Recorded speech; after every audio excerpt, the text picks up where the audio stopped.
नमस्कार, CN news देख रहे हैं आप और आपके साथ मैं हूं नीतीश पाठक। इजराइल और फिलिस्तीन के बीच 11 दिन तक चली खूनी जंग आखिरकार शुक्रवार को थम गई।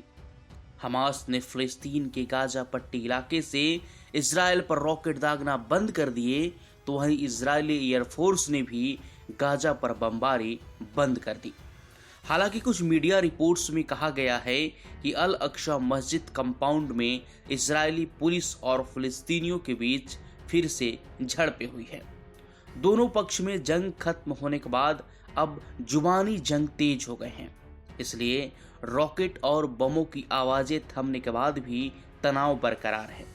हालांकि सीज फायर कराने में अहम भूमिका निभाने वाले अमेरिका और इजिप्ट ने दोनों पक्षों को संभल कर बोलने की हिदायत दी है।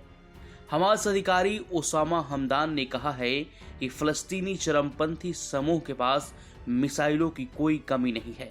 अगर वह चाहे तो इजराइल पर कई महीनों तक मिसाइलें दागना जारी रख सकता है। ओसामा हमदान ने हमास चरमपंथियों के साथ 11 दिन से जारी निर्मम युद्ध से संघर्ष विराम की इजराइल की घोषणा से कुछ घंटे पहले यह बात कही।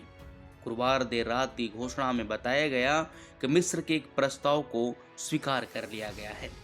वहीं इजराइल के प्रधानमंत्री बेंजामिन नेतन्याहू ने शुक्रवार शाम मीडिया से बातचीत की। कहा, जंग की शुरुआत हमने नहीं की थी। बिना उकसावे के हमास ने 4000 रॉकेट इजराइल पर दागे। इन हालात में कोई भी देश खामोश नहीं रख सकता और हम भी अलग नहीं हैं। आयरन डोम के जरिए हमने अपनी रक्षा की। अगर यह नहीं होता तो हमें जमीनी कार्रवाई करनी पड़ती और इससे दूसरी तरफ बहुत ज्यादा नुकसान होता। इस बीच हमास से समझौता करके इजराइल के प्रधानमंत्री बेंजामिन नेतन्याहू बुरी तरह से घिर गए हैं। नेतन्याहू के कुछ राजनीतिक सहयोगी नाराज हो गए हैं। इन सहयोगी ने अब नेतन्याहू को भी चेतावनी दे दी है। न्यू होप के नेता गिडियोन सहार ने सरकार की कड़ी आलोचना की है। सहार ने कहा है कि इस युद्ध विराम से इजराइल के संकल्प पर बुरा असर पड़ेगा। उन्होंने कहा है कि इस युद्ध विराम को लागू करना हमास को मजबूत करने जैसा है। इससे इजरायली हितों को नुकसान पहुंचेगा। सहार ने कहा है कि भविष्य में देश को इसकी बड़ी कीमत चुकानी पड़ेगी। दूसरी तरफ हमास के पॉलिटिकल चीफ इस्माइल हानिया के तेवर तल्ख थे। एक बयान में उन्होंने कहा है कि हमने दर्द सहकर भी इजराइल को इस जंग में हरा दिया। इसका इजराइल के भविष्य पर काफी बुरा असर पड़ेगा।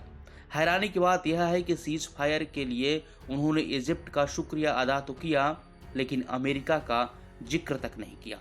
इससे भी खास यह है कि हानिया ने हमास को हथियार देने के लिए ईरान की भी तारीफ की। इस पर आपकी क्या राय है? आप अपनी राय हमारी कमेंट बॉक्स में जरूर बताएं। और देश और दुनिया की तमाम छोटी बड़ी खबरों के लिए आप देखते रहे सीएन न्यूज। शुक्रिया।